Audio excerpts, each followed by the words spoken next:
Mini grids are the I honestly think they are the next step on the African continent for bringing electricity to places that's not easy to reach. And whether that's an underinvestment issue that's been going on for decades, who knows? But in Africa, we've had a lot of problems getting electricity to where it needs to go. And this is where mini grids come in. Basically, you can set up a grid with its own power source and give a small community power where it's needed. You don't have to wait for huge distribution to come in and supply power. And that has all its own challenges. But what I want to say is that because in Africa, we use a lot of fuel wood. So fuel wood is basically charcoal, wood that you cut down, whatever, to warm water, warm your food, all of that stuff. So you're using these rudimentary forms of power, basically burning a fossil fuel to cook or eat or whatever the story is.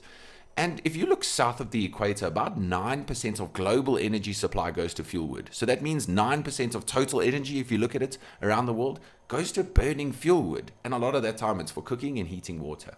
Now in South Africa, which is a developed country on the African continent, don't get me wrong, very weird. We have about 7.5% of households in South Africa are using fuel wood as their primary resource. And that's even after they've been given electrification. So I feel like that's a socio-economic thing. Who knows what the story is there?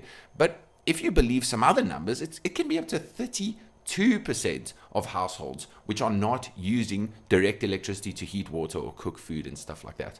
And I think the biggest reason is it's a money thing. Like South Africans simply don't have more money. Even if Eskom comes in and supplies electricity to you, it's much cheaper for you to use the free fuel wood that you can get down the road versus having to pay electricity every month. And I think it's a fact of life in Africa. For us, it's going to be about creating jobs, creating disposable income so we can move away from that. But this is where I think mini grids come in. If we can make a compelling investment case for investors to put up mini grids and make electricity cheap and easy to access, it might be the new way to revolutionize energy access on the African continent. And that's good for everyone across the board.